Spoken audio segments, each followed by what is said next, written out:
Hello, welcome. Welcome to Women Arts Day 2024. And thank you guys for braving the storm, braving the rain, coming out to join us. This is our, down in front.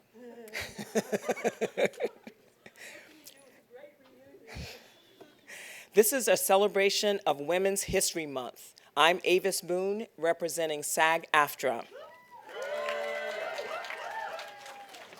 I'm Yvonne Curry, representing Stage Directors and Choreographers Society. And I'm Shellen Lubin, representing the League of Professional Theater Women. We are the three co-presidents right now of the Women in the Arts and Media Coalition. Thank you. We would like to acknowledge that we are on the hilly island, once known as Mannahatta, home of the Lenape people. I wanted to make sure I got that correct.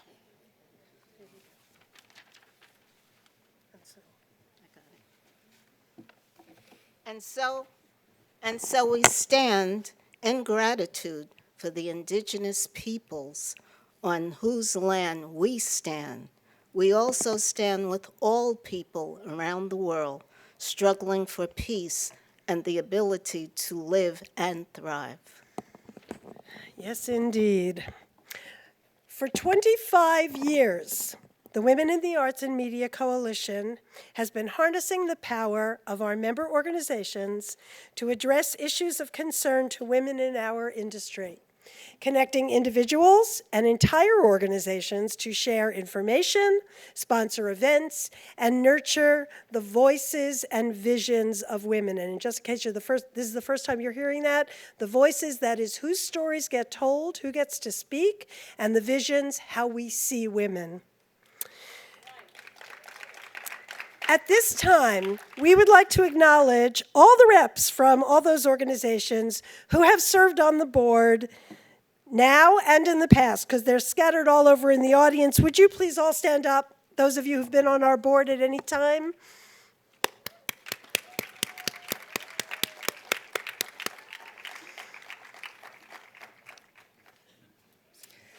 We're so glad that you're here with us, that you were able to join us. You may not know this, but if you are a member, or if any of our member orgs, you are a member of the coalition. All of our member orgs are listed on our website, along with our stage ops and screen ops newsletters, funding resources, and links to all the ways to connect with us. So please connect with us on Facebook, Instagram, X, formerly known as Twitter, LinkedIn, and Pinterest. And if you scan, oh, I'm sorry, that's somebody else's.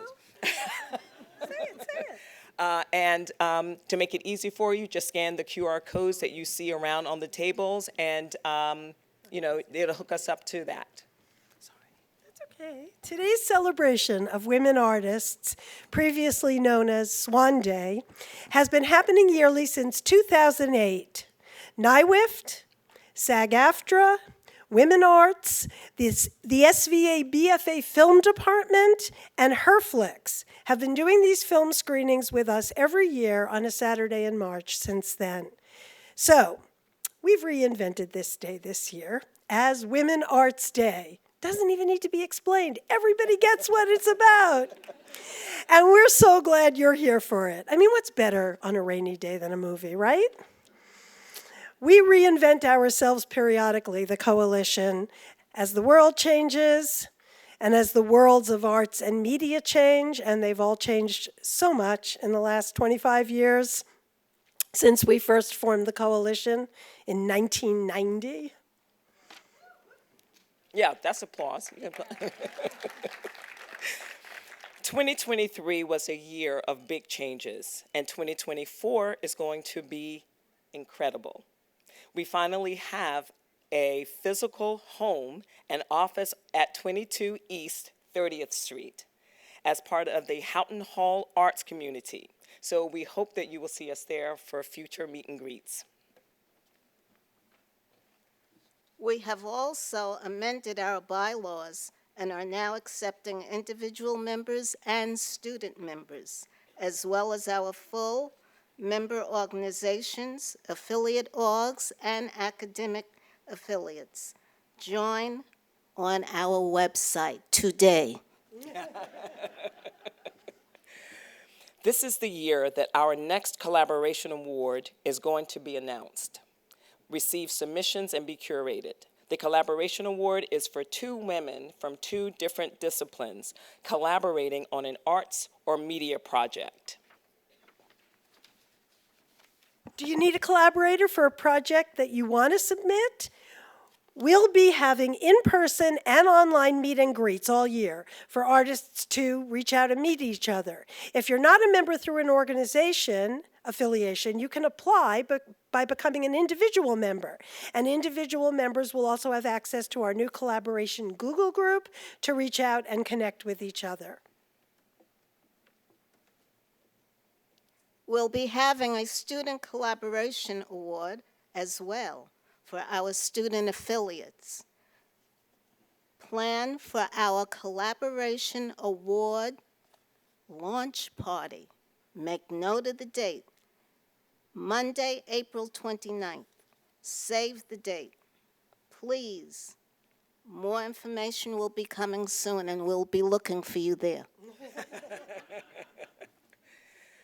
Now, I would like to introduce and have a few words from our SAG-AFTRA New York local president, Ezra Knight.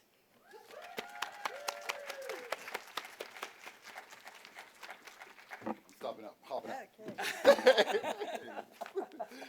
Thank you, Avis, the chair of our Women's Committee for SAG-AFTRA. And thank you all for inviting me and having me here. It is an honor. Happy Women's Month. Powerful Women's Month. Happy Women Arts Day. That's right. SAG-AFTRA is very proud. I'm very proud to represent SAG-AFTRA as we are members of the Women in Arts Coalition. So it's one that is second nature to me. I am son to a powerful woman whose spirit watches over me constantly. I am brother to 3 sisters, no brothers, 3 sisters. I got 2 daughters and a wife. So I have no doubt where my bread is buttered and what side that butter lives on. So to me, it is second nature to be affiliated with the power and empowerment of women. I don't take it for granted. It is part of the mission of SAG-AFTRA to support and uphold that as part of the beautiful, beautiful pattern, the quilt that is diversity within the power of SAG-AFTRA. But we also know that diversity is not enough. We've recently adopted the Equity and Inclusion Department in SAG-AFTRA because we know that that reaches further, it reaches deeper, to keep the message out, to keep it moving forward.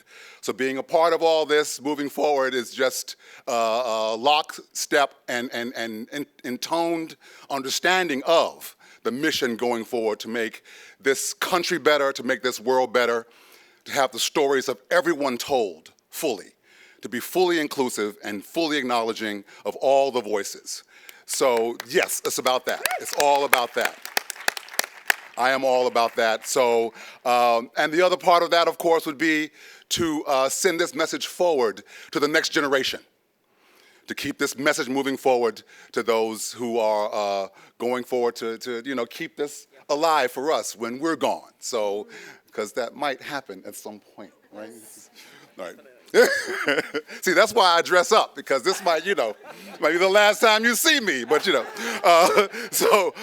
but I want to thank you all for your support. I want to speak to our union's commitment deeply to this inclusion, to this mission.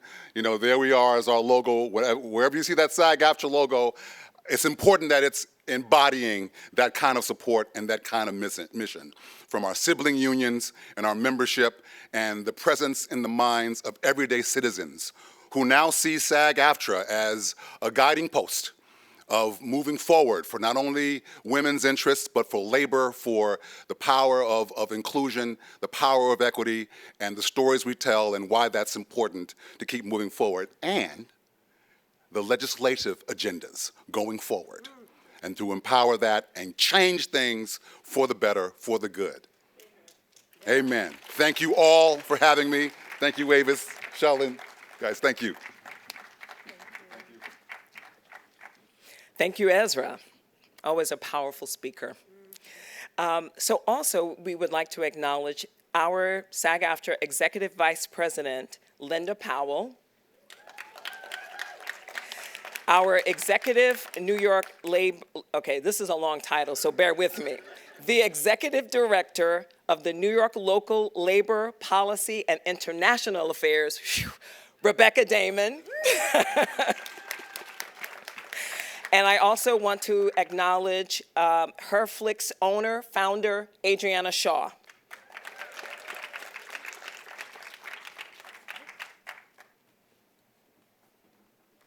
And a special thank you to Martha Richards of Women Arts, who brought these Women's History Month celebrations of women artists around the world.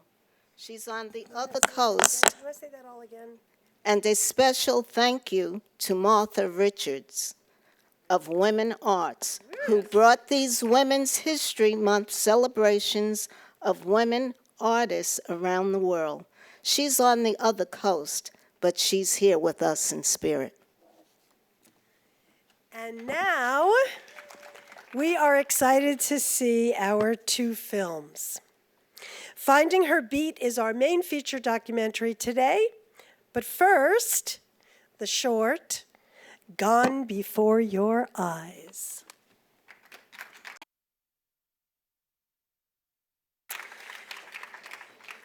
Jennifer said in the film, I had to write it down, when talking about her daughter, grief and healing through giving birth.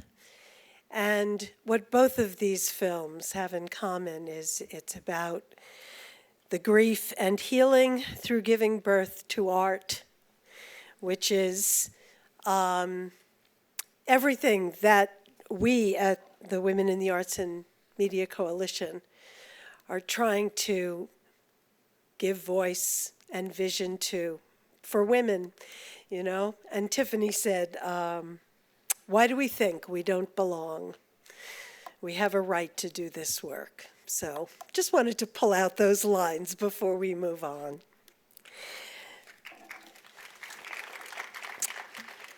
We are now going to have this incredible panel of all these filmmakers, led by the past executive director of NYWIFT, current special advisor to the coalition, and recipient of our Elsa Rail Vintage Award for Advocacy for the Voice and Vision of Women Aging in the Arts and Media in 2017, and our fabulous co-producer of this event, Terry Lawler.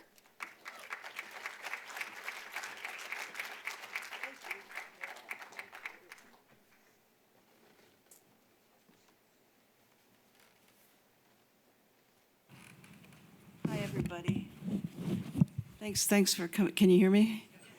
Thanks for coming out in the wet. It's really great of you to do that. But it was worth it, right? All right. So I want to introduce our panelists. From Finding Her Beat, co-producer and co-director, Dawn Michelson, or is it Mickelson? Michelson. Okay. Co-producer and director of photography, Carrie Pickett. Co-director as well. Oh, co-director, sorry, Carrie. Co-director, Carrie's a co-director and director of photography, and then co-producer and principal participant, Jennifer Weir.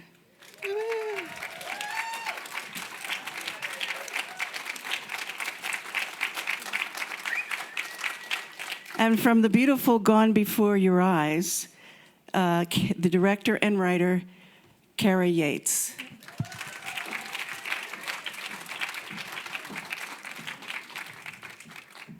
Okay, let's all have a seat. Before we start, I did want to point out that the unbelievable actor from Gone Before Your Eyes, Angela Jane Ives, is here in the audience. Can you stand, Angela?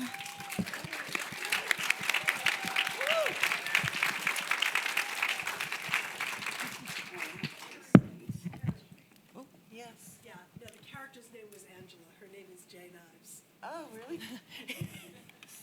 Oh, sorry. It's like two things wrong in the same.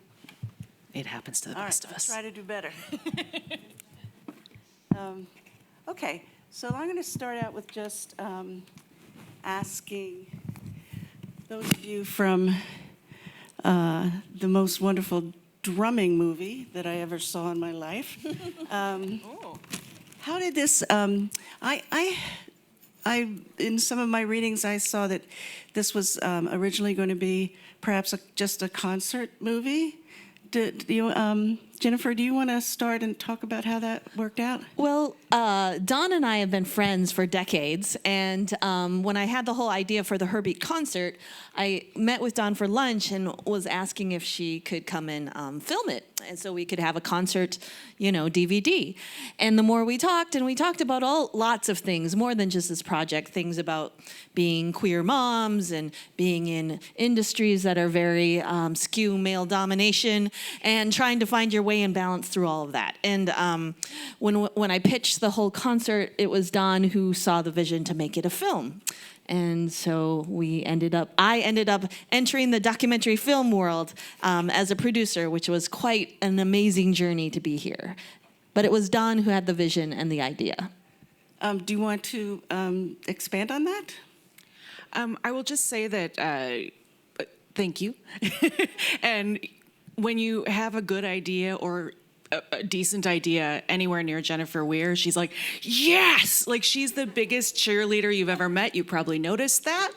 And so I feel so fortunate that we were able to be cheer-led by Jen. I want to throw out there that this film was, there's three of us here, but we represent a crew that is over 90% female, non-binary, queer, Asian, or a combination of those descriptors. And we did that to reflect the people in front of the camera, that we're not just gonna make a film about women and non-binary folks empowering one another and, people in the margins empowering one another. We're gonna do this behind the camera as well. Carrie, how did you come on board? Dawn and I know each other from a group called Film Fatales, which is a group, a nationally affiliated group of women who have directed a feature film that has reached a level of achievement, and then also done a series for television. And so she asked me to come on board, and it was just a great chance to work with the crew. All my other films have really been kind of solo-led with just myself. And so this was my first opportunity to work with people in this kind of a higher level of cinema verite filmmaking, where we really tried to step away from that model of using interviews and having the film be interview driven, and we really wanted the film to come from within the experiences of the women, and not to put our vision on it, but to let it emerge from the scene. And so it was just a joy to film, this art form and all these beautiful people doing something they were so passionate about. It was a real gift to be able to do this film. And I just want to turn to Kara and your wonderful film, Gone Before Your Eyes. Can you tell us the inspiration for your film? Yeah, so I come from a theater background. I've done a lot of theater pieces, and also have a production company. We do a lot of corporate, commercial, documentary, and I wanted to make a narrative film. My mother was diagnosed with Alzheimer's disease, and she was an artist. At a certain point in the disease, she continued to go to her studio, but she stopped making art. And so I started, imagining, well, why can't she do this thing that seems so simple, and it's so ingrained in her personality? And you would think it would be therapeutic. Why can't she put the paintbrush to canvas and paint? And I wrote the script. And I have to thank my team, my amazing team. I have the pleasure of having a few of them here in the audience. Jane Ives, obviously the star. my partner, who also is our editor, producer, production designer.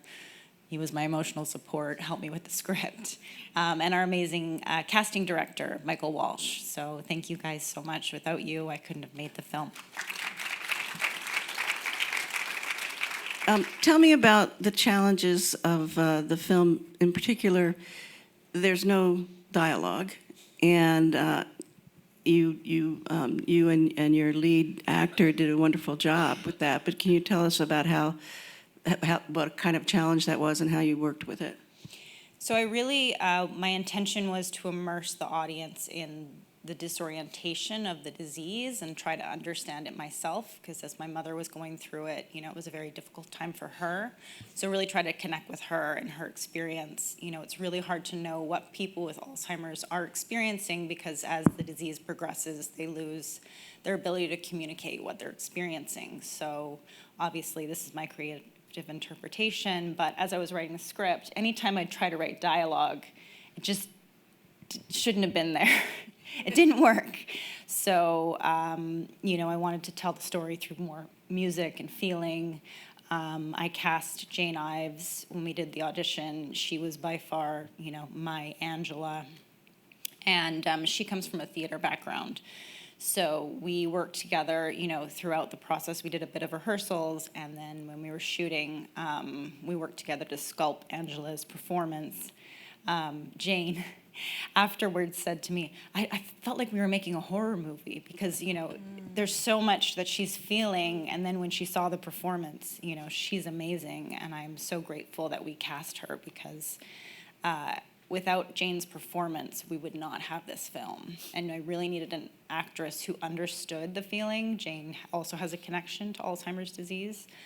So she just got it, and she also understood. She is an artist, so she also embodied the character. And can you tell us a little bit about, yes. Go Jane. She did a wonderful job. Can you tell us a little bit about your choices for music and the way you used music? So I always knew it was going to be an aria. My mother liked to listen to classical music as she worked, and for some reason it was always an aria, and it took me a really long time throughout the process to find the right aria.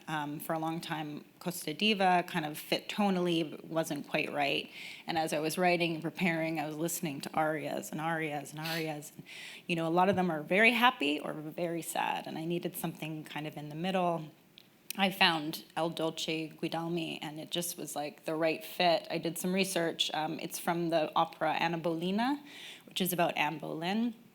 And it's the moment when she's being taken to prison and she's about to be executed, and she kind of loses her mind, and she starts singing "Take Me Back to, the beautiful green fields of my childhood, my first love." So it just really fit tonally. And it's such a beautiful opera. You can listen to it, I've listened to it 7 million times now, and I still love it every time I hear it. And the way you stopped and started, the music was very effective as well. How did those decisions get made? Yeah, so I was also trying to express, the progress of the disease, and how do you show in 12 minutes the progress of something that can take 5, 10 years. And, music is a constant in this artist's life, and it seemed like the right thing to kind of revisit and start the pattern over again.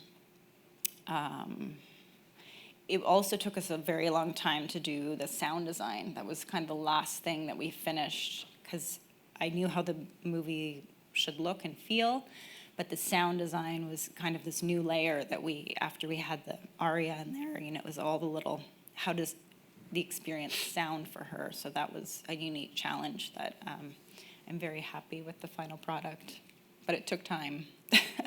Yes, and speaking of music, I wanted to ask you about the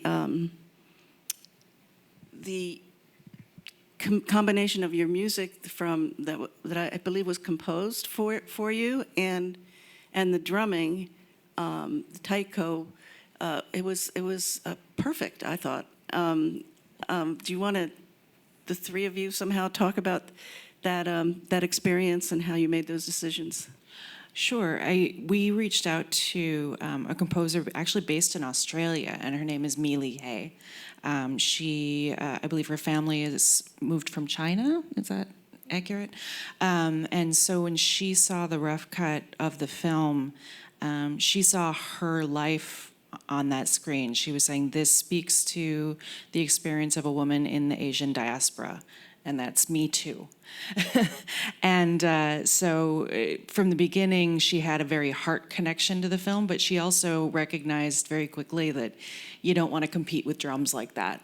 And so the plan from the beginning was that it was to be emotive around, those more subtle emotions that drumming it's harder to pull from a drumming soundtrack, and that it would be complementary but never have a drum in it. It is very rhythmic, but there's no drums.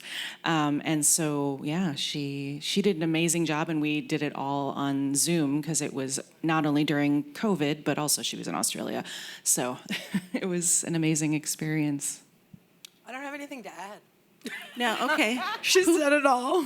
Who now did a couple of you edited it, or more than two? Four people. Two of us and two more. Okay. Carrie, why don't you tell me a little bit about that process, especially, how you made the choice, how much music, how much talking, when to interrupt a performance to put in some voiceover or even an interview. How did that process work in terms of decision making? Well, we had a lot of footage. Since it is a cinema verite approached film, we had two cameras at in almost every scene.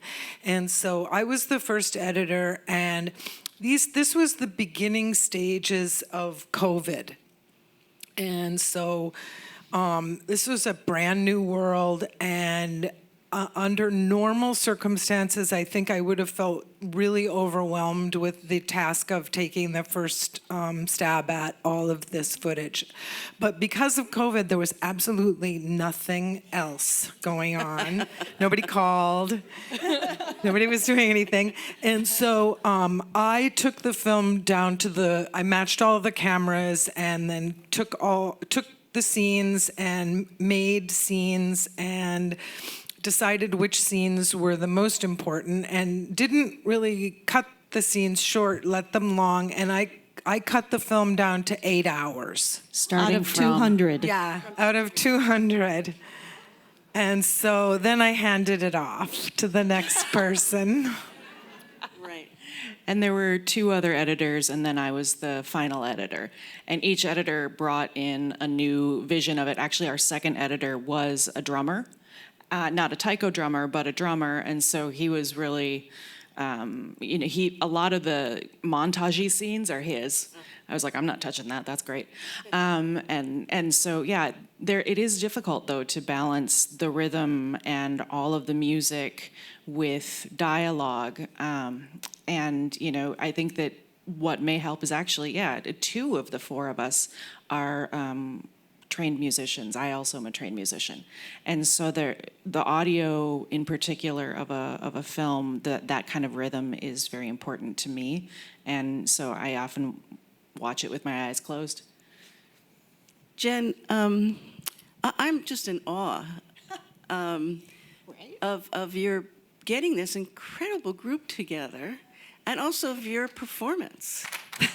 Thank you. Sorry. It looks really, it's so delightful to watch and listen to. It looks really hard. Can you talk a little bit about that? Well, Taiko drumming, for those who in this audience has never seen Taiko drumming before, besides what you just watched? Oh, fantastic. Well, what a treat. That was, that's one of the goals of the film, is to introduce people to this art form that I love so much. And I always say that I'm the Korean adoptee, so I don't have a natural claim to this art form, but it really claimed me, and my whole life has just been growing in relationship with that. But the drums are so big that they demand you to use your whole body. So it's a very embodied experience. And as a result, you bring all of yourself, all of your history, all of your baggage, all of your heartbreak, all of your joys into the drum, and it becomes something bigger than yourself. It's empowering, it's healing, it's energizing, it's confounding, it's all of those things. And so, getting the world's best, like the Avengers of Taiko drumming, that was so delicious and exciting an idea that I have a tendency to like believe in the shiny and just have faith. You know, like if you put your faith in artists, I think you always win. So for me, not knowing how this whole experiment was going to turn out was okay, because I knew I had some of the best talent in the world. I got to hang out with them, and I knew that no matter what, if we walked on stage, great things would happen. So for me, when I started the project, the concert was the bonus, the cherry on top. The big goal was just to get us all in a room together. And the concert was the excuse to do it. I just have one more question for all of you, and then we'll have a few if anyone wants to ask a question, there are mics on both sides of the room in the aisle. So if you can go up there, and I'll call on you if anyone goes up there. Both of these films are very intimate, very personal. And sometimes that's not easy for directors, for editors, or for participants. Why don't we start with you, Kara, and talk about that sort of vulnerability that was there? Yeah, it was definitely, making this film was very scary and very emotional. But I think as well, it's helped me process a lot of the grief of losing my mom. And I also feel like she would be very proud that we were able to collaborate on something, even in her current state, where I can't, I showed her the film a couple weeks ago. I was visiting her, and I don't know if she actually saw it because she's kind of in her own world now, but something that was very stressful was getting the production design right, and we lost about 3 production designers. One was pregnant, one was traveling, and like 2 weeks before the film, I'm losing my mind, because for me, getting the studio right was really important, and we actually used my mom's art in the studio, so that was also a collaboration. And my partner, kind of said to me, I'm going to take over. I'm going to do the production design. And he built frames, and he built that whole studio. It was like an empty room. Amazing. And also, our amazing actress, Jane Ives, emailed me, and after we cast her, and she said, I hope you don't mind me saying this, but I basically am the character. I have a lot of the things you wrote in the script, because the script is very specific, like bird cages and doll heads and all these wonderful items my mom used to collect and put in her art studio that was like this magical place. And so she very kindly and generously donated, to borrow. She let us borrow all these beautiful objects to make the production design. So these 2 people here. When you're creating something from real life, it's really important to get authenticity, and I'm very proud of what we were able to accomplish, because I trusted in the artists around me. Jen, do you want to? Well, trust, because of these 2 and the integrity of which they approached the subject, put everybody, and plus there was so much going on that the last thing we cared about is what the cameras were doing. But the cultural divide and the things that were happening, again, like Carrie has such a great instinct for intimacy and sort of finding those moments that, to me, I'm like, obviously this would all end up on the cutting floor, because nobody wants to see me like sleeping or eating in my house. That's so boring, but especially for the Japanese artists, there's a whole different way of approaching public and private life in Japan. And so for them to allow cameras in their space, in their personal space, was a huge risk and leap for them. And I don't think everyone, even in the whole company, understood how much they were going beyond their comfort zone to be part of this project. So that took a lot of trust, and again, the crew that you assembled were people that, you know, we just felt basically was an extension of our family that we formed for the project. And our friends with today, now, Caroline Mariko Stuckey, we're going to meet her for dinner afterwards. She was, what was her second camera? And field producer. Yeah. And so, it just felt like an extension, and we were all in the same space, all working towards the same goals. And I think that made a huge difference. There really wasn't anything separating us in a sense. Like, we were eating together, sleeping together, not sleeping together. Sharing living space together and like getting sick together and all of those things. So it really felt like it was just like that we were all in it. Well, I would say that intimacy, I'm really interested in intimacy, and I'm also just have a long background in reportage. Filmmaking is my second career. I started my career here in New York City at the Village Voice newspaper as a photographer, and I worked under the legendary Fred McDerra in the 80s. And so I'm just somebody who's really interested in family and community and how that comes together. And intimacy is very important to me. And to feel like you are there and there's no separation, so that the audience can really feel like they're part of the whole process and the journey. Because I think of this, it's a music doc, it's a queer doc, it's a women's film, it's a regular document. It's like so many things, but it's really about Jen and Megan and this dream and realizing your full potential and going for it. And if you don't have a party, if nobody's inviting you to the party, then you throw your own party. Good advice. Dawn, did you want to add anything?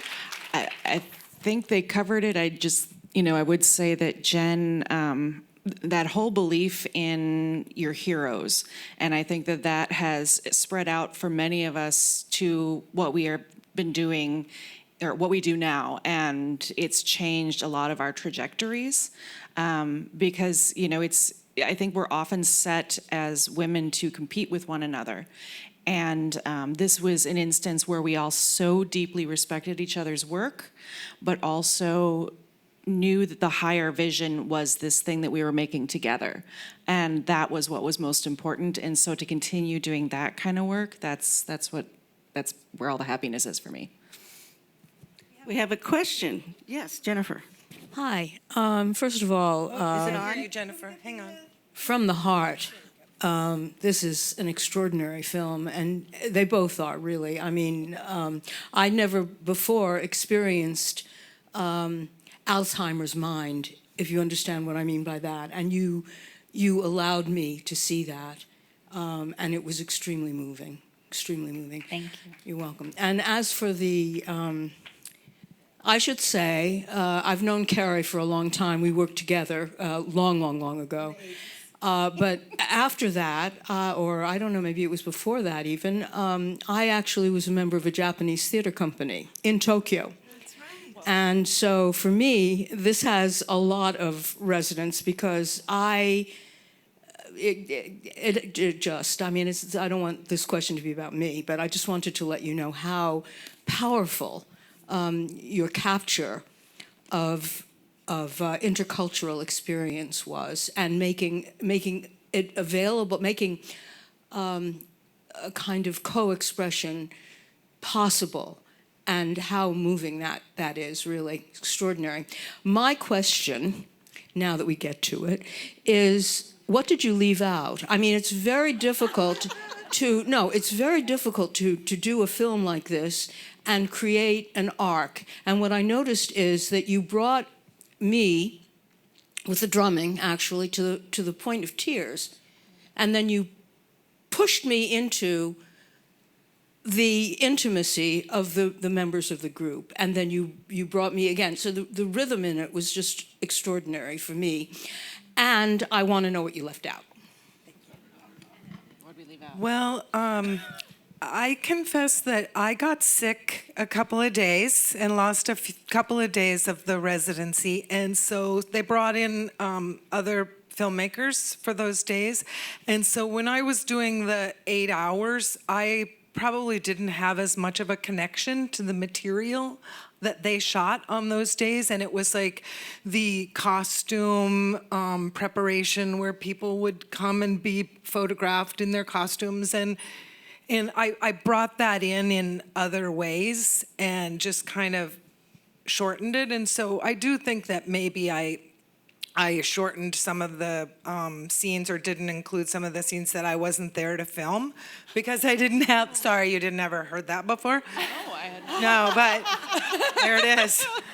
You know, and that's just because I didn't have the same heart connection, but also I did really analyze it. And so it wasn't like I just went, somebody else's work. But it was, there were things, you can't believe it. But I think that the other thing that happened is that in the film, there's so many things where we would be in a session that Jen would have created for the drummers.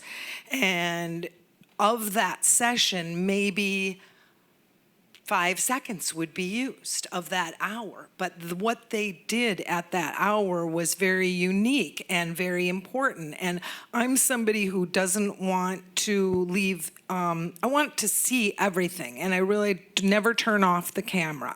I start in the morning and I get up first and I'm the first one filming and I'm the last one to go to bed. And then I do the media. And then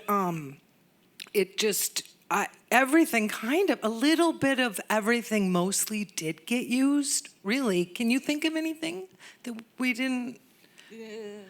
For me, the thing that I'm like is there were so many stories that we could have told. That's true. There's 18 performers, and we told the stories of 5 of them. And we were aware of many of those stories playing out, but the camera was not focused on them because you got to make decisions, right? And so I think that we've talked about how wouldn't it have been cool to like we could do it 20 times over and have all these different films come out of it, very similar, I think with the heart, but also there were some unique journeys that would have loved to have shared. And yeah. But wait. Okay, one more question. We only have time for one more. Wants me to go there. Okay. So, hi, my name is Veronica Sabag, and I have a question and a comment as well, which is a sort of suggestion. So my question is the following. Because of the characteristics of the film that you just described, I was interested in knowing what would you do with that in terms of showcasing or distributing or so, because you said that maybe it's for a certain audience or not. I mean, I don't know what are your plans in terms of showing this movie. And then, I mean, I came to this event because I participate to all the Women in Arts Day events. And I didn't know what to expect. And I am almost speechless because my organization, so United Voices for Peace, the organization I lead, just organized recently for the second time in a row a concert by the United Nations Symphony Orchestra showcasing only music by women composers, so 8 pieces from women composers from all around the world in celebration of International Women's Day. Last year, we didn't have money to record the event. This year, because we received some funds from donors, we did film the concert. So we have a beautiful raw material, so the concert and interviews. So I need to talk to you after that. Okay. Did you want to comment on I know the film's been out for a while. Well, so the film was released on Amazon, Google Play, and Tubi on Valentine's Day. So it is now available. Tell your friends. The actual concert, the entire concert, we also released that day on Vimeo. So if you saw this and were like, gosh, I wish I knew what the rest of the concert looked like, you can. So our website is findingherbeat.com, and you can find links to all those places. The film will also be available through American Public Television to PBS stations around the country starting this winter. So that's very exciting. And then what else do we have? Oh, yeah, that's pretty much it. All right, well, One more? oh, yes. Just if I may indulge. I'm an emotional mess right now. Set off by the first piece. So beautiful, beautiful work. Sad, painful. Thank you for your courage to go there with it.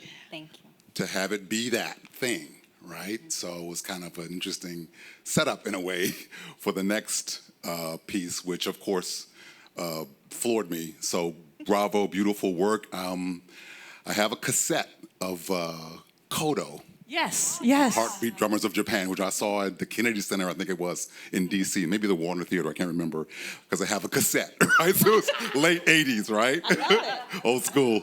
And I played that thing until it broke. But I was struck by the performances of that. It was very male, very Japanese, and, you know, all that stuff. So as the backdrop to this, do you feel like this has moved the needle in that culture? Oh, I have a great story. Can I tell it Thanks real for quick? that question. Okay, so Chieko Kojima, the dancer drummer, who's stunning and has been one of my heroes and just legendary in the Taiko world. So we were at a screening in Tokyo recently, and Kaoli Asano was there, and her group was there, and they did a performance before the screening, and then we did a Q&A after, and Chieko was weeping. And I was really surprised because she's seen the film before. But she said, this time when I watched, I remembered how badly I wanted to play in 11, but I was too scared to. So she was the only performer who didn't play in 11. And she said, and now feeling and seeing that regret, I've decided I'm not going to do that again. I'm going to be more brave.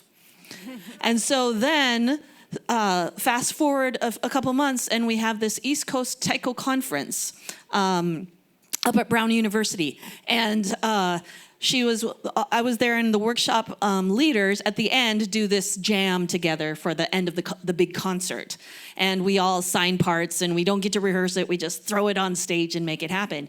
And as we were assigning the parts, she signed up for the odaiko solo, the very, very large drum. And everyone was like, oh, okay. And then I was backstage and I was remembering that, you know, kind of making this connection of like, oh, this might actually be a big deal for her. For us, we're just like, oh, Chieko will take the solo, someone will do that, someone will do that. And so then I remembered that this is a big deal. And so while she went on stage to do her solo, and then I got everyone backstage to run on stage, gather around her and just scream and cheer her on. And her face just lit up, and she was like playing like crazy. And then afterwards, backstage, she said, lifelong dream. Yay. So that, to me, to give back to her in any way, because she's so inspiring and phenomenal, was just like amazing. But I would say that a lot of Taiko drummers flew in from all around the world. You did it too. Sorry. For this concert, and you know how energy, once it's created, cannot be destroyed? That is what has happened, and the Taiko world will never be the same ever again after this. Good to know.